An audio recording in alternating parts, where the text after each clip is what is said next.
各位网友，大家好，今天是2020年9月19号，星期六，欢迎大家参加王健每日观察直播1的节目。我们今天的题目是：蔡英文总统准备朝哪边踏出关键一步啊？然后我们今天还会做一个下周大事展望啊。那么这是我们每周六都会做一件这样的工作啊，可以给大家一个概念，下周会发生什么重要的事件啊。那么先说新闻啊，那么美国副国务卿克拉奇9月19号启程返美。那么台湾外交部新闻稿啊说，克拉奇在台湾停留时间没有超过48小时，但是他与台湾政府高层官员与各界人士就多项议题交换意见外交部说，相关部会将再就此次双方的各项讨论结果，持续与美方携手合作，强化台美紧密经济关系，并推动深化基于共同价值观的全球合作伙伴关系。克拉奇是美国主管经济成长、能源和环境的副国务卿那么他是9月17号到9月19号率领一个代表团访问台湾那么这是美台断交以来访台湾最高的美国国务院的官员那么我们总结一下这个克拉奇在台湾期间做了几件事。第一个他主要的名义就是参加顾总统李登辉的追思会分别和蔡英文总统行政院长苏贞昌、外交部长吴钊燮会晤然后和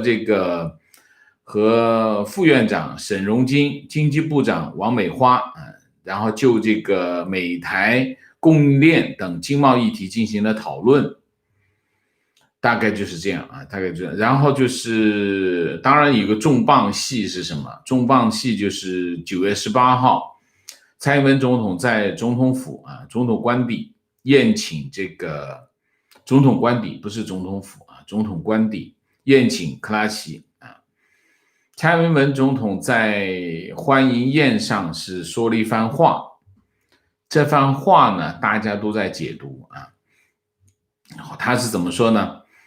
蔡英文总统是这么说，他说台湾有决心踏出关键的一步，透过彼此面对面的意见交换，将会为台美更深化的合作开启新的里程碑，也期许双方未来的合作和对话能够持续进行并顺利开展，共同促进台美伙伴关系更友好、更密切这番话全世界都在解读全世界都在各种解读各种解读，有很具体内容的解读，也有相对更长远的展望更长远的展望。我们今天就讲这个讲这个。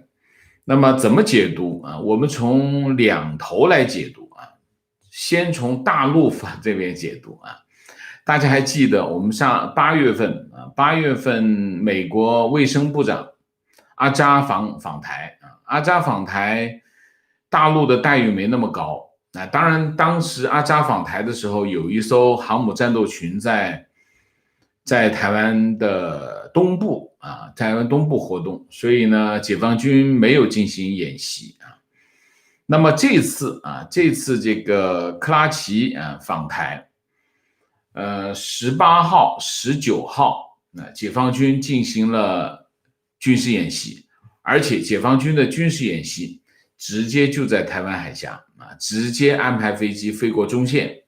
18号有18架战机各种型号的战机部分战机跨过台海中线，然后这个雕盘峡这个环球时报雕盘峡这个叫什么胡锡进环球时报总编辑胡锡进这个高喊准备打仗这个在这里这个待遇很高克拉奇访台的待遇非常高然后19号有19架战机，也是做同样的演习战略动作战术动作那么你可以从这一头来看，就是说大陆的反应，这一次这个克拉奇访台的反应，比这个阿扎就是卫生部长访台的反应要强烈的多得多强烈多得多。可见克拉奇这次的使命不同于卫生部长阿扎访台，他的使命要比他重要的多。当然，比他重要的多的原因，主要的原因，因为他是美国国务院的官员而且是国务院的高官，所以美国国务院主管他的对外事务那么美台关系是由国务院来主导的，所以这件事情，所以他的影响更大这是第一个，就是说我们从大陆方面的待遇来看，这个克拉奇访台影响很大，这是一头另外一头就是这次蔡英文总统的这个在总统官邸讲的这番话呢我们知道美台之间他们有共同的需要，他们有个什么共同的需要，就是中国大陆中国大陆是美台之间的共同的需要，他们有共同的目标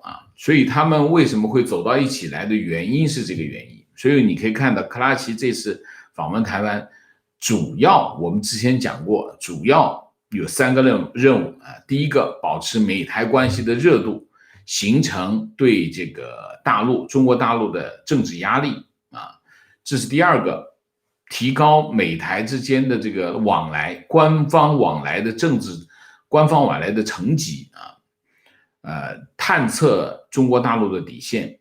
那么还有一个，我认为因为克拉奇是主管经济，那么美台之间我认为美台之间下一个要启动的一个动作是什么？就是启动美台自贸谈判我觉得它有这个意涵。但是你从这个蔡英文总统的表态来看，美台之间有更高层次的政治上的需要，所以这是蔡英文总统说台湾有决心踏出关键的一步他并没有蔡英文总统并没有解释什么是关键的一步，这个关键一步到底是什么，所以大家都在解读那么克拉奇在访台期间其实发生了2件事情。第一件事情是什么？就是取消了美台经贸对话这个行程，这是第一件事情。第二件事情，克拉奇没去总统府就相对低调很多就是说一个没去总统府，一个是没有去就是其实没有去任何的政府部门都是在外头见那么基于没有，这是2个不同的事情，一个就取消了美台的经贸对话，美台经贸对话本来是美国国务院安排的一件事情那么就是因为这件事情才会有克拉奇访问台湾的理由是参加顾总统李登辉的这个追思会但是它的核心的内容其实是美国国务院安排的这个美台经贸对话，但是这个经贸对话给取消了这是一个方面。另外一个方面突然一下很低调，不去总统府不去这个政府部门那这个情况就有点反差有点反差。然后蔡英文总统做出一个这样的表示那么这个表示到底是什么那么外界有各种解读今天我是这么看，这里面有2点第一点，我们要从2个角度去看，就是说美国也好，台湾也好，他们有个共同的需要，就是针对大陆所以他们的关系在越走越近美台关系在升温美国在把对台关系在往上提升这是一个共同的需要。但是对美国来说美国跟台湾之间的需求并不完全一致双方利益不同，因为毕竟大家是不同的国家那么，所以我们可以从2个不同的角度去看这件事情，你会发现，其实美国跟台湾之间是有差异的啊，立场是有差异的。对于美国来说，美国有2条基本的战略需求，这就是他看台湾问题啊，有2个基本的战略需求。第一个战略需求，美国在和中国的对抗的过程当中啊，它需要台湾做出更大的作用，发挥更大的作用，这是第一个。他为什么要提升美台关系？其中核心的问题是什么？他希望台湾在对中国大陆的在美国和中国对抗的过程当中发挥更大的作用，这是第一个战略需求。第2个战略需求，美国希望台湾能够有更强大的军力保护自己，避免美国被卷入到这种局部性的对抗当中去。对美国来说有2个核心的战略需求，就是说，第一个，台湾要发挥更大的作用，在中美对抗过程当中，第一个。第二个，美国希望台湾加强它的军事实力，它能够有效的阻吓大陆的对台湾的威胁，而不增加美军在这个区域中的负担。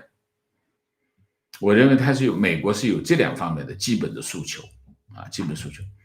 这是第一，从美国方面去看。从台湾方面去看，台湾也有2个基本需求。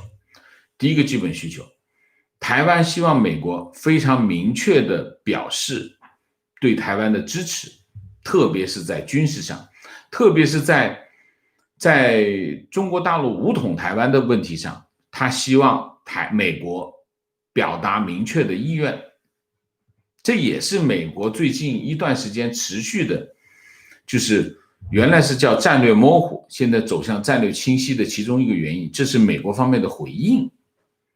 这是第一个。第2个，台湾需要什么？台湾需要美国提供更大的政治上的支持，我讲的是蔡英文政府啊，来让他去整合台湾岛内的民意啊，民意很重要，民选政府他需要民意的支持，所以他借助外力能改变岛内的这种局势，这是台湾方面的，就是蔡英文政府的政治上的需求，一个是军事上的需求，一个是政治上的需求。大家可以看，在这2个需求方面，其实差不多是同样的方向，但是这同样的方向要求是不一样的，所以美台之间肯定存在什么？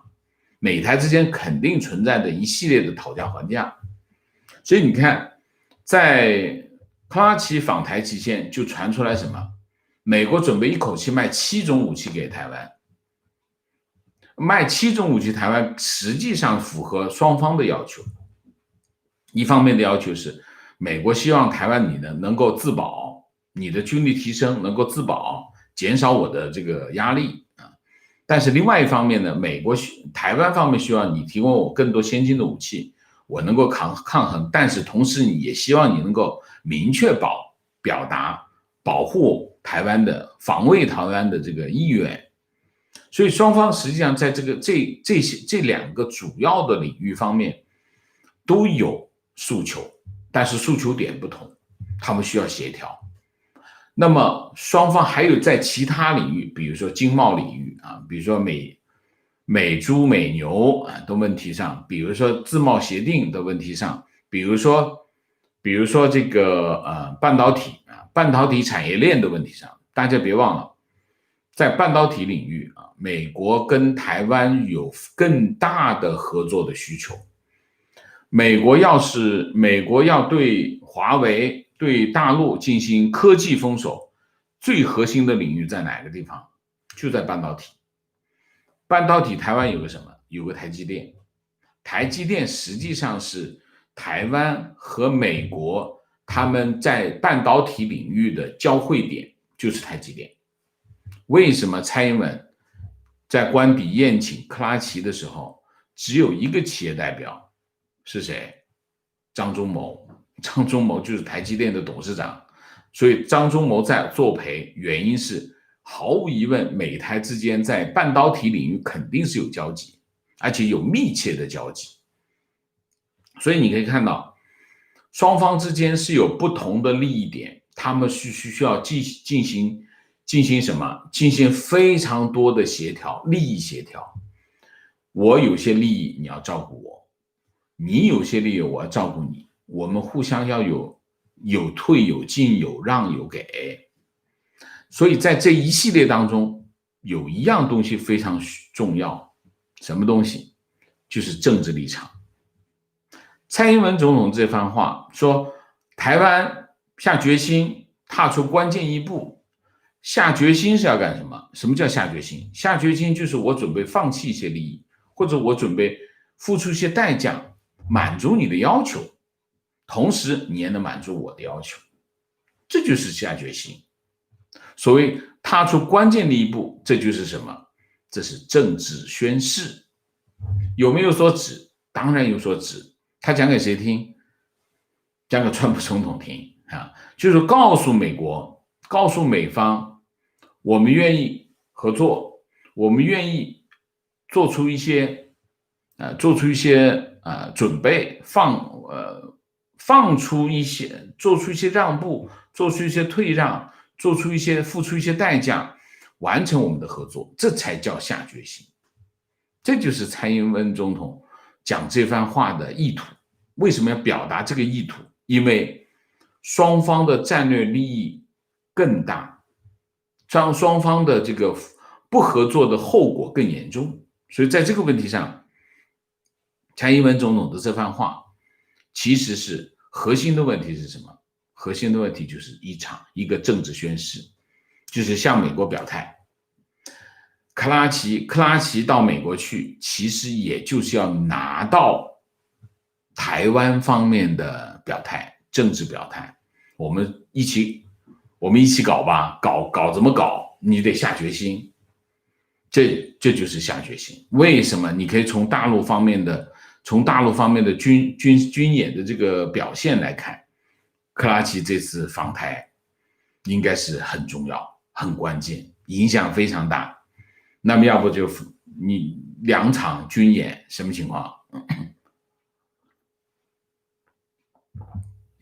所以呢，大家可以看到啊，这次克拉奇访问台湾我觉得对美台关系影响很大，中美关系影响也很大，台美关系两岸关系影响也很大，都很大。美台这个中美台这个三角关系正在发生一些剧烈的变化那这是我们可以看，未来几个月这个事件会持续的发酵这是我们今天的主题今天的主题我们就分析蔡英文总统踏出关键的一步，到底是朝哪个方向踏出去？结论就是蔡英文总统准备朝美国方向踏出去关键的一步这是一个。另外我就播报一下那么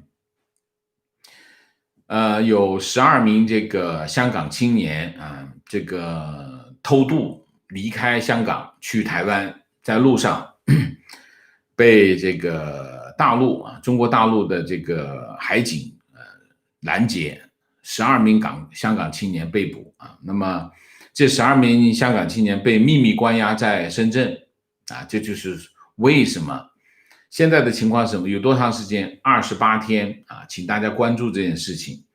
那么中国政府以12名香港青年已经有给他们派了律师为理由，阻止他们的家属这个给他们委任辩护律师那么而且不让他们和这个律师见面这件事情已经发生了，持续了一段时间。今天联合国人权事务高级专员办公室发表声明，要求中国当局确保12名在海上被拘捕的港人受到正当的法律程序的辩护权，包含加速给这12名港人委任他的辩护律师的流程我在这里特别的报告这件事情，请大家关注和关心这12名香港青年的处境啊。那么这件事情充分的证明了去年反送中运动的正当性、合理性和必要性啊，这是一件事。然后我们就今天做一个下周大事展望。总的来说，下周没什么太多的大事，但是我还是要跟大家播报一下啊，多播报一下。9月22号啊，俄罗斯举行高加索2020军事演习啊。那么9月20持续到26号。那么期间有9支外国军队参加，还有9个国家派观察员啊。那么演习在俄罗斯南部的卡布斯金亚尔靶场和阿苏卢卡靶场以及黑海里海域进行。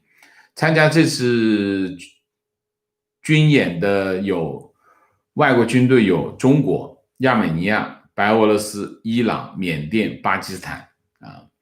中方参加演习的部队以西部战区为主，携带部分轮式装备和轻武器啊，使用解放军新式运输机实施投送，主要参加这个演习机动防御歼敌、联合火力打击、立体突入围歼、稳控战场局势等阶段的演练啊。这是22号的第一件事。第二件事，韩国首都圈学校恢复线下教学啊，这个21号开始恢复线下，就是去学，但是仍然控制出勤率啊，控制校园的人员密度啊，出勤率限制措施暂定持续到10月11号。这是韩国啊，韩国疫情有所好转，所以他们开始在这个首都圈，就是首尔、仁川、京畿道啊，这首都圈啊，就是开放这个线下教学，学校就线下教学，这是一个。然后尼泊尔9月21号开始恢复国内航班运营啊。泰国印度9月21号重开著名的旅游景点泰姬陵啊，但是要求戴口罩，保持社交距离，每天参观人数上限从以往的2万人下调到5000人啊，就是说开放泰姬陵，但是原来平时是每天可以开放让2万人进，现在是只能降到5000人啊。那泰姬陵是3月下旬封闭啊，3月下旬封闭到现在。法网9月21号到10月11号开始开打，允许观众入场观看比赛。计划是开放50%到60%的看台座位，按照这个比例，每天最多允许2万观众入场。建议佩戴口罩啊，然后就提供这个洗手液啊。这是21号主要是涉及到这个恢复运行，主要跟疫情有关系啊，跟疫情。尼泊尔、印度跟法网啊。22号75届联大开始一般性辩论啊，一般性辩论。那么由于这个疫情，那么不邀请各国元首啊、政府首脑赴联合国总部出席现场的会议啊，大家都是提交这个讲话录像，然后参加。这件事情川普总统是有可能下个星期2去这个联合国大会发言的啊。那么当天的发言是这样。川普总统是排在第2位，川普总统隔2个就是习近平发言啊。22号还有一个是中国农民丰收节，中国官方安排的节日，这是第3个中国农民丰收节，我不知道他讲的是什么。23号23号是香港这边香港中小学、幼儿园分阶段复课。香港中小学及幼儿园9月23号起分2个阶段恢复，就是面授，就是线下上课初一、高二、高三、小一、小五、小六幼儿园大班可以在9月23号起恢复这个面授课堂那么其余年级的学生可以9月29号恢复面授课堂那么面授课堂以半日形式进行，就是避免学生在校吃午饭，就是上半天课降低感染风险。这是香港。然后就是澳门内地居民23号起恢复办理这个赴澳门的旅游签注，申请人可以通过网上预约，这个向公安机关出入境管理服务窗口提交申请这是23号。所以我们今天没有太多的事情就是下周没有太多的重大的政治事件，都跟民生有关系。24号欧盟峰会举行欧盟峰会是24号到25号举行，讨论什么呢？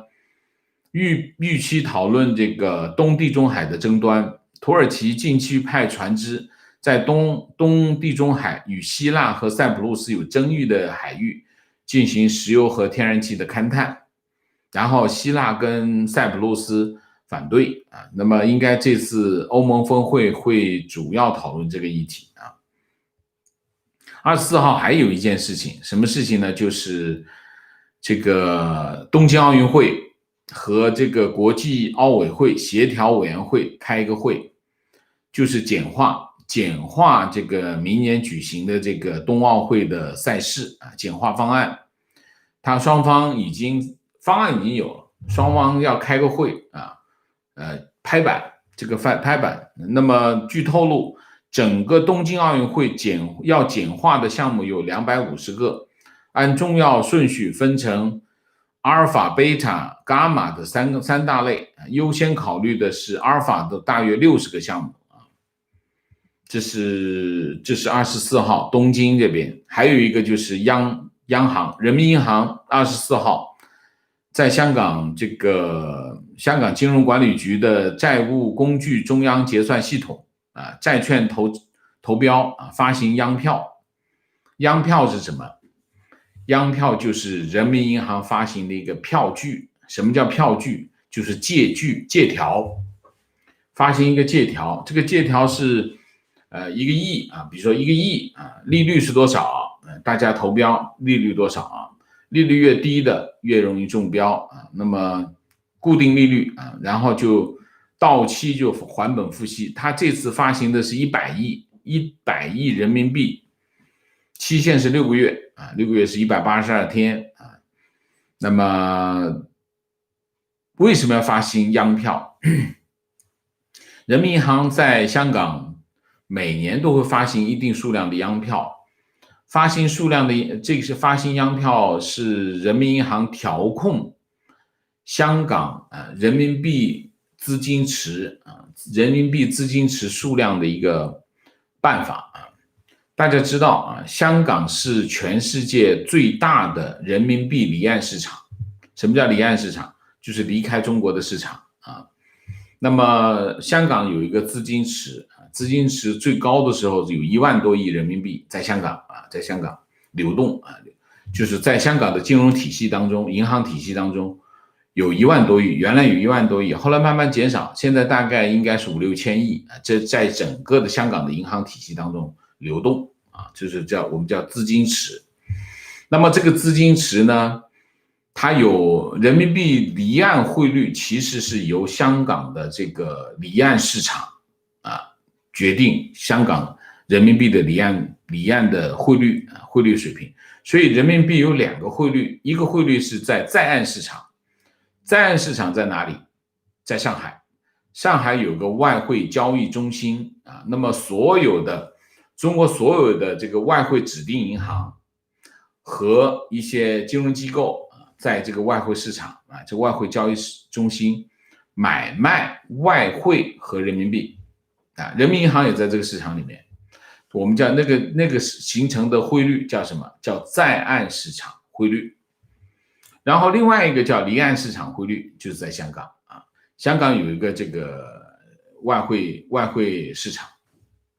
那么这个外汇市场，那么人民银行怎么去调控这个离岸呢？在岸市场很简单，人民银行直接就在里面，看着人民币汇率太高了，就抛点外汇；看着人民币汇率太低了，就抛点人民币啊，就大概就是这样操作。它直接就守在外汇市场当中。那么在香港市场香港这个离岸市场，人民银行在不在里头？也在里头。但是人民币在里面，如果人民银行在这个外汇市场当中太多的去参与的话，它有个成本，什么成本？就外汇储备啊。那么人民银行要在里面去支持人民币汇率，如果它只有一个办法，什么办法？抛外汇，抛着你的外汇储备越来越少嘛，那怎么办？它还有一个办法，什么办法呢？提高这个外汇市，提高人民币的利率，提高人民币的利率，就会增加这个抛售人民币的成本。大家能理解吗？为什么？因为大家不会用手上的钱去抛人民币，都是去跟银行去借来的人民币去在外汇市场抛，它才能抛得足够大啊。所以呢，当人民银行把这个人民币的利率扯高一点的时候，那么它抛售人民币的成本不就上升了？抛售人民币成本上升到一定的程度的时候，那他就不愿意抛，因为他没有利润啊。所以吵架的对付吵架的最好的办法就是把利率提起来。那么把利率提起来的办法是什么？就减少人民币在市场上的数量。你数量一少，利率就上升。利率是价格啊。那减少人民币在市场上人民币的数量的办法是什么？就是发行央票。发行央票是什么？就把你手上的钱拿回来，给你一张借条，借条的代价是什么？你收利息。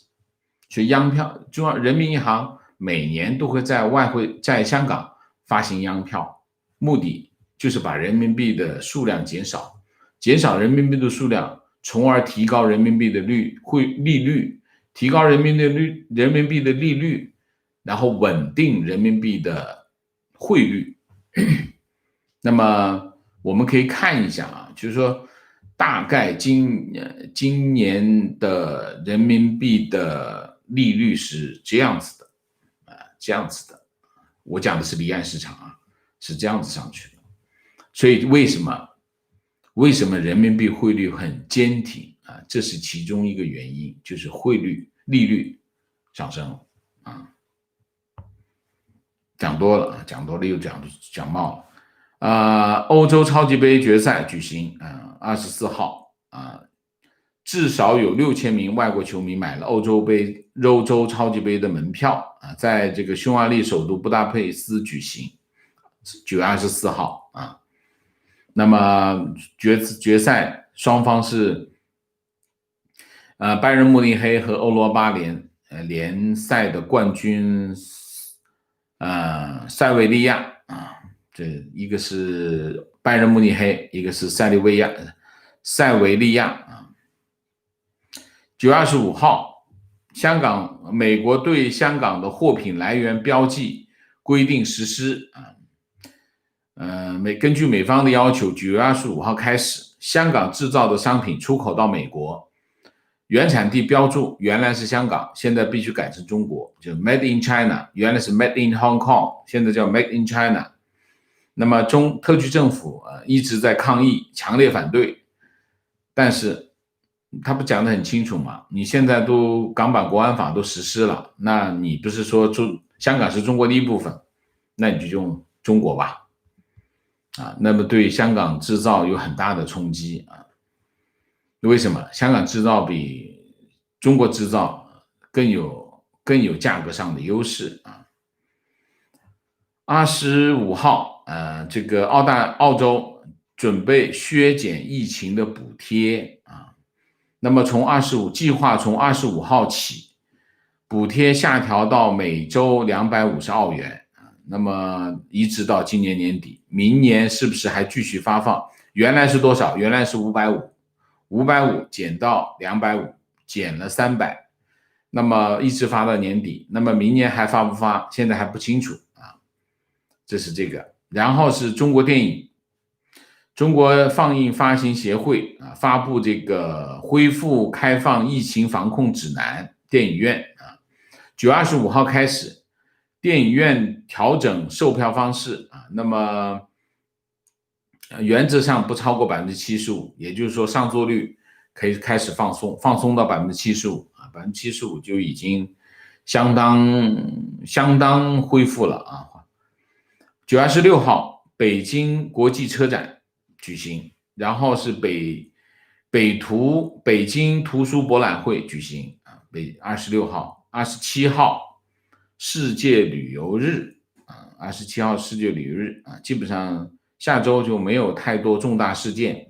下周的主要的重大事件，一个是联合国一般性的辩论啊，差不多就这个，其他都是各地在逐步的恢复疫情的这个控制措施啊，开始放松疫情控制措施，开始口向 reopen 啊。好吧，那我们今天的主题就讲到这里，我们下面进入互动。进入互动之前，例行公事，请大家点赞，请新来的网友订阅，请大家加入我们的会员，支持我们做更好的节目。进入互动之后，请大家不要聊天啊。那么4个情况、问题、观点、情绪 ，OK。好，我们就进入互动啊，看看今天大家有什么高见。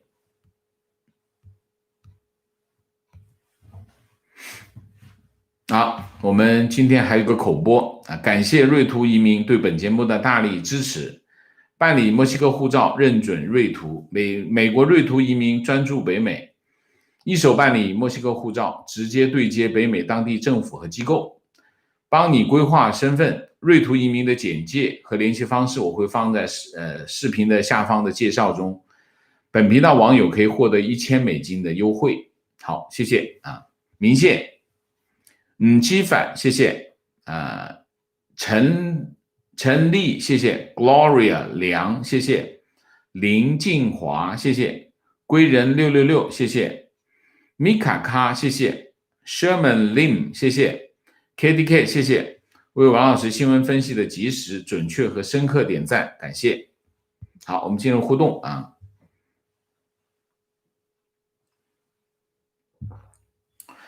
观点：如果台湾跟美国建交，其影响力会像对中共扔个核弹一样，估计中共会炸毛。我们有过一个专题啊，专门讲这个关于这个美台建交的问题啊。美台建交的问题，其实当然对台湾来说，他们当然希望尽快的跟美国建交，这是台湾方面在这个问题上是没有任何问题的。一定是非常希望发生这件事情啊，但是这件事情的进程由谁决定？美国啊。那么我们就要看美台建交取决于美国，这是第一。第二，美台建交决定于美国的什么呢？取决于美国的对台政策，或者是美国的两岸政策啊。中美建交啊，中华人民共和国跟美国建交，其中有个非常重要的原则啊，中国的方面叫一中原则，美国方面叫一中政策啊。那双方的表述不同，但是基本上60%相似，10%不同啊，30%不同啊。中国方面是三段论啊，世界上只有一个中国。中华人民共和国是中国的唯一合法政府，台湾是中国的一部分啊，这是三段论啊。美国的基本上就是一条，就是他只承认，他认为中国世界上只有一个中国，这正确的。他承认中华人民共和国是一个中国的是中国的合法代表没了啊。那么他认为美国的一中政策还有一个陈述就是，两岸要和平的解决他们之间的分歧啊，任何改变两岸的现状必须是和平手段，就是一个这样，美国的三段论大概是这样。那么过去20-30年，美国对两岸政策持续都是采取一个，特别是对台政策叫战略模糊啊。就虽然美国有个台湾关系法，但是美国从来不明确的表示，如果一旦中国大陆武统台湾，美国会不会协防台湾？美国一直在采取一个战略模糊的态度。那么实际上可以看到，这个战略模糊一方面是要保持对台湾岛内的压力，就是你别给我惹事儿啊。另外一方面也是保持让这件事情美国能够用最低的成本来和两岸相处，这是美国的过去的政策。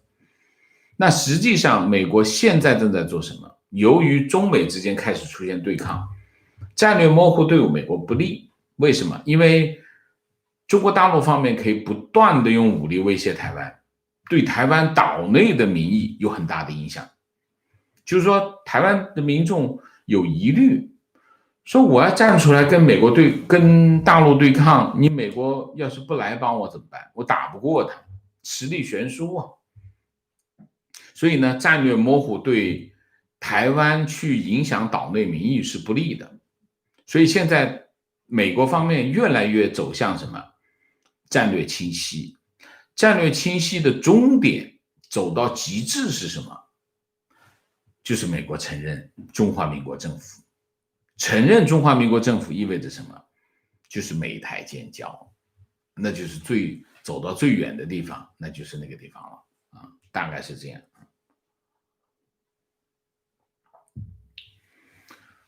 如果台美真的建交，依照王老师对中共的理解，中共会丧心病狂到扣留台商和台干吗？那个就不知道，就是说不知道发生这件事情演变到那一步，他扣留台商台干，目的是什么呢？我们要想，我们做一个动作，你肯定背后要有目的啊。台商台干在大陆为中国大陆经济发展做贡献，帮助你出口，帮助你培训，帮助你把整个产业链建好，那你为什么要去扣留他们？扣留他有什么好处呢？对不对？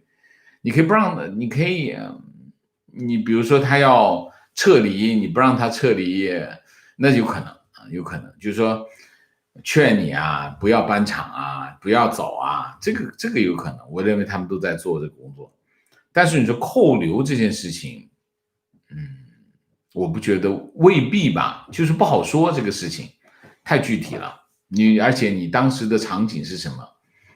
就是中美之间发生了什么，两岸之间发生了什么，我们不知道的话，仅仅是建交，要是台美建交，其实台美建交有一个，就是如果台湾以中华民国的名义和美国建交，大陆方面其实还是没有办法。为什么？很简单呐，你想一下，大陆武统台湾只有一个条件，只有在一个条件下才有充分的理由，就是台独嘛，讲了这么多年都是台独嘛。那台独只要我台湾顶着中华民国这个帽子，那就没有台独啊。那如果中华民国跟美国建交，这不是台独的进程啊。所以在这个问题上，其实还是有点难办啊。情况，今天新闻联播高调突出抗美援朝70周年纪念活动，官媒现在是全力在墙内树立与美敌对的紧张气氛。观点，蔡英文总统应该是决定要跟美国恢复邦交关系，一旦实现复交，至少实现一中两府的局面。中华民国将获得至少与中国大陆、中共同等的政治地位，甚至更高的，至少类似当年东西德。那么台湾将彻底摆脱对中共的恐怖威胁，但这一步目前有风险。但我确信中共没有胆量发起攻击这个我已经答过了观点：美国承认中华民国或者一国两府，会比承认台湾对中国伤害更大，因为美国要分化中国人跟中共。承认中华民国或一国两府，既不觉得还有可以为什么一定要中共？为什么一定要中共 ？OK， 这个说的很对说的很到位。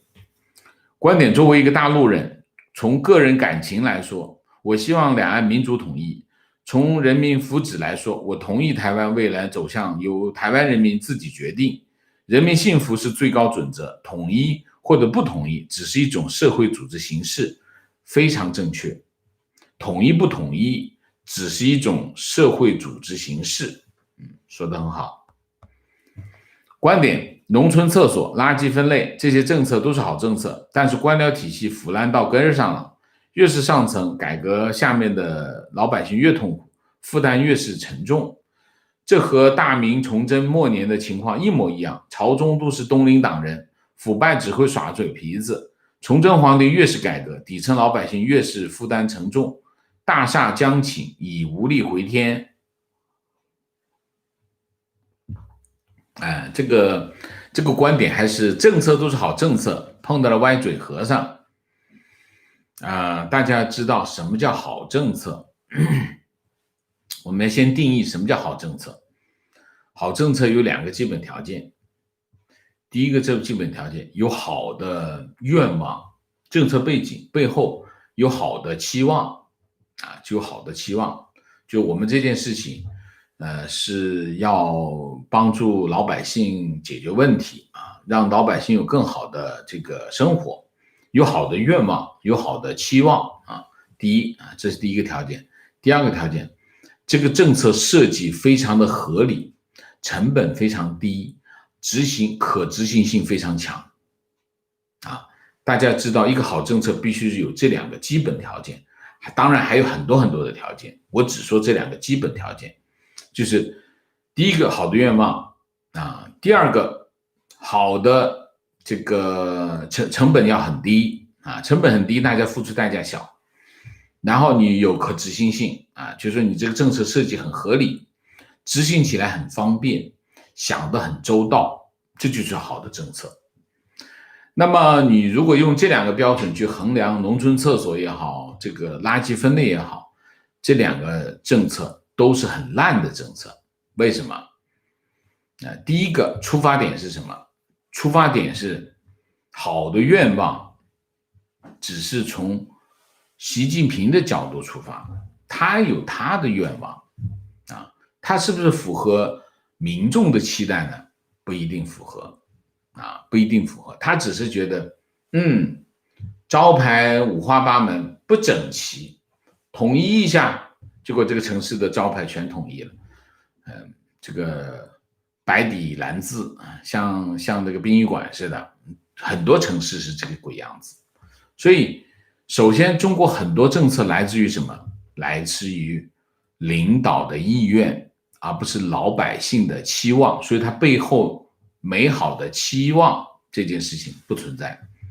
第二，政策设计非常的粗糙，非常的简单，非常的粗暴，执行起来扰民，这是好的政策吗？当然不是好的政策。所以中国的问题，很多人说政策是好的，下面的和尚念歪了，不是的，上面的政策本身就有问题，上来就已经有问题。所以我不同意你的观点就是大家记住，在中国好的政策不用推广，自己的政策就会跑，不好的政策才需要强力压制，就像垃圾分类也好，农村厕所也好，那就是不好的政策，才需要这个动用政府那么大的力量去推动，说明政策不好。好的政策不需要推动，自己就会跑，大家都会哭着喊着要执行实行情况：某所墙内大学为了迎接20届新生，在校内挂起各种令人作呕的横幅，其中有一条的内容是生于非典，战于新冠，跟着党走，注定非凡。下面批注的是党委宣传办宣言，简直丧心病狂。情况：央视重磅推出抗疫剧《最美逆行者》，收获知乎 0.8空前低分，满分10分，墙内一片惊呼，这才几个月就改历史了。情况：父母坐标大连，想买机票来加拿大，被告知除非子女是外籍，否则不能出票。然而，加拿大政府的政策是，公民及永久居民的直系亲属可以入境加拿大。那就换个旅行社呗，看看行不行，对吗？不一定，父母、子女除非是外籍，如果你是公民或者永久居民，理论上应该叫外籍了吧？或者说你没有放弃户口，也许他能够查到你啊。情况：谷歌、苹果下架印度版支付宝，由阿里投资，理由是涉嫌赌博业务啊。OK， 提问：王老师觉得其他5眼国也封禁微信的可能性大吗？不好说。为什么？美国做这么大的动静呢？美国有实力啊，那么5眼国跟美国的实力相比还是有很大的差距的。所以核心的问题是什么？5眼国，你看哈，5眼国到目前为止比较激烈的是澳洲，中美之间对抗比较激烈的是澳洲啊。中国是选择澳洲下手啊，很多针对澳洲的各种措施澳洲也很激烈和中国对抗所以澳洲的可能性是有的。但是像加拿大、像英国它的政治气氛没那么强烈，所以我不觉得像加拿大、像澳洲有这种动作我们不能够一概而论，很多事情我们不能一概而论，我们大概要具体的去看情况就是说我们还是不能拍脑袋拍脑袋。提问：请问中国人民银行可以影响港元的汇率吗？港元和人民币之间是什么关系呢？港元是连续汇率港元连续汇率是它是在一个很狭小的空间小小的波动我们叫货币局制度基本上是固定汇率，就是说从宏观的角度讲连续汇率就是固定汇率但是它还是有一定的波动性就是还是有一点点空间7.75到7.78之间它波动很小的浮动那么它为什么要这么做连续汇率基本上是什么意思？什么概念？连续汇率就是其实它叫港币其实就是美元，就是它每发行1块钱港币，它就存1块钱等值的美金到储备里面去。所以实际上你看到的是港元，其实背后是美金，这就叫连续汇率，它就挂在美元上挂在美元上。所以它有没有人会影响港元的汇率？如果港元的汇率超过了它的我刚才讲7.75跟7.78之间的话，那连续汇率就崩溃了，理解吗？连续汇率就崩溃了。所以人民银行会不会影响港元的汇率？人民银行基本上不会影响港元汇率。港元香港有个金融管理局，相当于香港的中央银行，它也不会管，它基本上是在市场上，当市场上出现多余的外汇的时候，理论上来说，港元汇率会下跌它就会去市场把这个多余的外汇买下来。当市场多了美元的时候，那理论上港元汇率会上升它呢就控制在上下这个幅度之间，把多的美元或者多的港元收购掉，这就是金融管理局的工作啊，就是它维持在一个这样的区间当中啊。那么港元和人民币之间有什么关系？没有任何关系，理论上是没有任何，就是说从逻辑上、从业务上没有1毛钱的关系。但是港元和人民币被市场认为他们之间有挂钩的关系。为什么？因为香港是中国的一部分啊，所以香港回归了，所以港元跟人民币就挂上了钩。大家记住，虽然从逻辑上两个货币之间没有关联啊，但是当市场认为你们之间有关联的时候，它就关联上了。我举一个例子，比如说这个亚洲金融危机的时候，亚洲金融危机是从哪一个货币开始？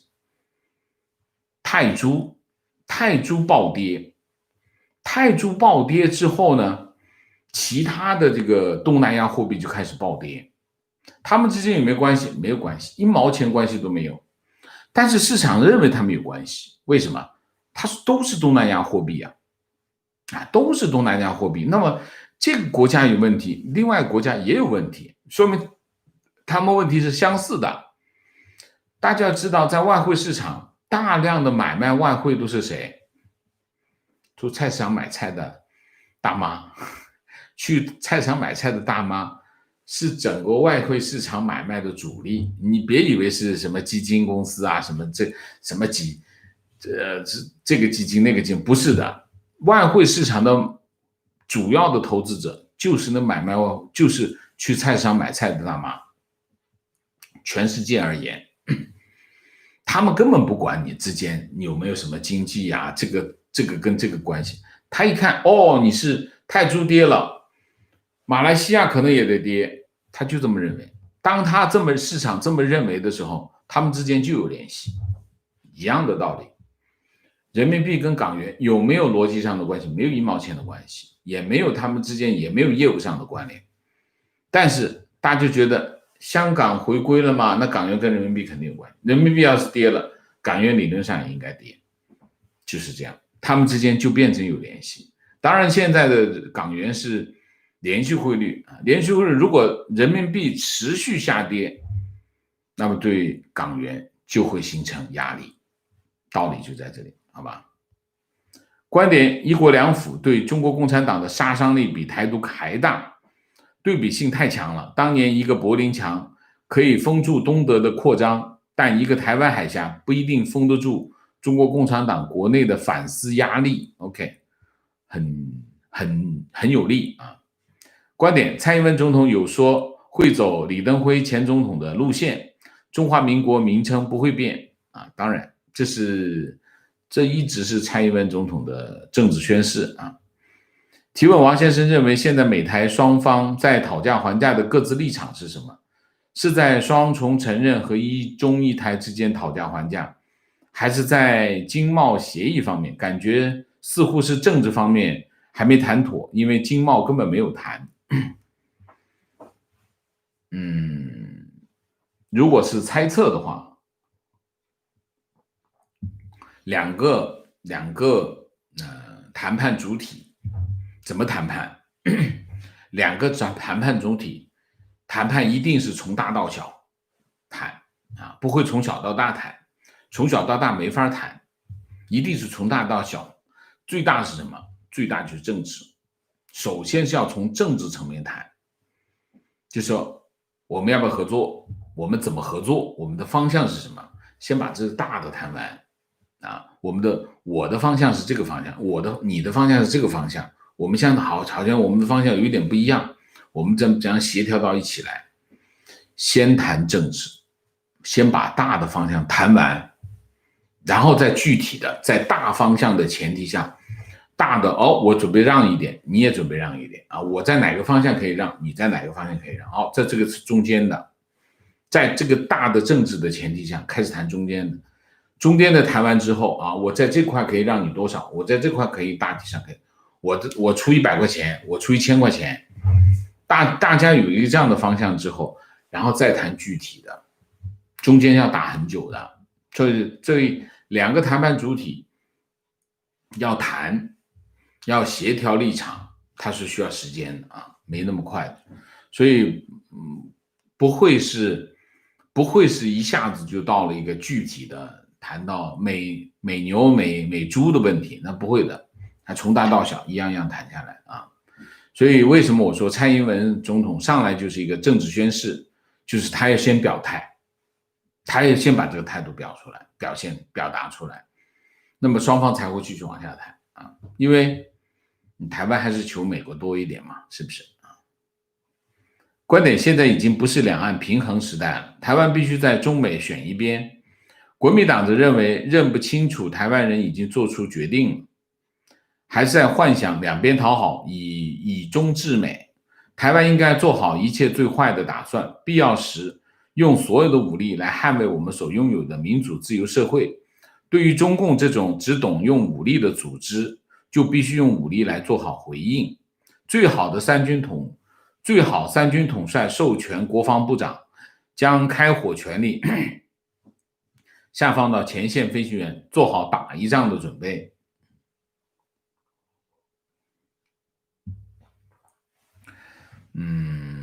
我觉得台湾应该不会先开火啊，这是第一个。我不觉得台湾现在有条件开火，为什么？从总的实力来说，台湾跟大陆还是没办法对抗啊，双方实力还是有差距啊，这是第一个。总的实力，台湾要做什么？台湾只能做一个做什么？做刺猬，就是它有很强的防御能力。就是我的防御能力要强到什么地步？强到你无从下口。台湾要做这个，台湾不是做一个美洲豹，是做一个刺猬，因为你要做个美洲豹，付出代价要非常的大。我觉得台湾2300万人口，他付出那么大的代价没必要，也不可能取得民意支持啊。那么，所以在对台湾来说，我觉得从军事的角度来看，台湾做一个刺猬就够了啊。情况，上期节目有位同学谈到，今年新车基本上是豪车。我在的4线城市，如王老师所说，40万价位左右的汽车优惠力度最大，奥迪 A6 能打到76折。另外，我认为还有一种情况，今年很多小企业主已经不考虑加大投资，买辆好点的车改善一下生活，有可能是这样。情况，加拿大外长商鹏飞表示，加拿大放弃与中国的自由贸易谈判，长达4年的谈判无果而终。这就是加拿大的立场，就是我们不玩了。五眼联盟还是他们还是有这种立场的协调的啊。提问，美国方面希望台湾强化军力，缓解美军压力。我的问题是，美国腾出手来准备把力量投射到哪里呢？台湾现在不是最适合美军投射力量的地方吗？没错，那当然是。但是美军，你想一下，第一岛链这么长，对吧？你要守住这第一岛链，那么希望每个点都有很强的军力。那美国在这个第一岛链，它的机动性就很强了嘛，这个没有错啊。所以你不能说台湾啥都不动。你如果我是美军啊，我是美国，我要跟你合作啊，我要去协防你，我希望你也有很强的力量，我才能协防你，我们双方才能配合。如果双方我这边飞机大炮，你那小米加步枪，那怎么协调？没办法协调嘛，是不是？观点，有网友质疑美国有多大意愿消耗多大资源在台湾。这位网友只需要知道一点，如果台湾被拿下，先不提对中共科技能力的极大提升，没了台湾，中共的核潜艇和舰队等于直达美国本土，自己想想吧。